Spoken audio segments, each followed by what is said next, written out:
Nicolas Dose, c'est le 7 janvier que les négociations sur les retraites vont reprendre avec les ministres concernés. Sauf qu'en coulisses, on le sait moins, ça discute toujours, notamment dans les entreprises qui sont emblématiques des régimes spéciaux. Est-ce qu'on sait ce qui se dit? Il se dit l'essentiel, ce qui va permettre de diminuer ce conflit, qu'on va pas dire trop fort, c'est vrai, mais entreprise par entreprise, on va utiliser toutes les solutions, tous les biais, toutes les astuces pour que ces fameuses générations 1980-1985 qui bénéficient d'un régime spécial et qui vont quand même connaître la réforme, subissent cette réforme sans vraiment la subir.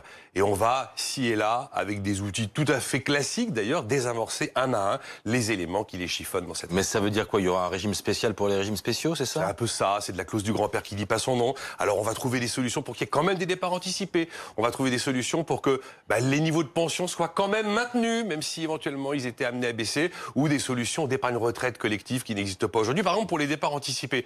Tiens, on va utiliser le compte épargne-temps qu'on va gonfler un petit peu, ou on va utiliser le système de retraite progressive qui permet de garder 75% de son salaire tout en ayant une partie de sa vie à la retraite, ou alors on va utiliser le compte de pénibilité, mais un compte de pénibilité en interne, totalement sur mesure, qui va permettre de réaliser du départ anticipé. On parle même de la création dans certaines entreprises de comptes épargne jour retraite.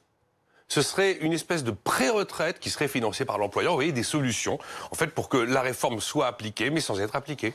Et qu'est-ce qui est imaginé cette fois-ci pour préserver le niveau des pensions?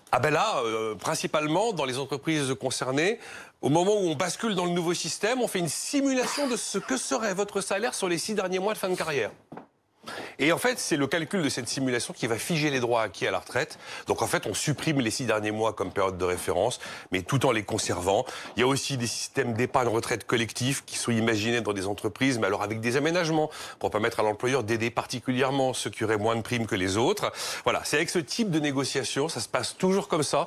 Ce sont les négociations dont on parlera le moins, qui vont permettre à l'arrivée finalement à l'exécutif de ne pas être humilié en disant que sa réforme existe toujours, et qui vont permettre aux régimes spéciaux probablement de sortir de la grève, eux aussi, sans être humiliés, puisqu'ils auront, point par point, un à un, désamorcé tous les effets de la réforme sur les bénéficiaires des régimes spéciaux qui seraient amenés à la connaître.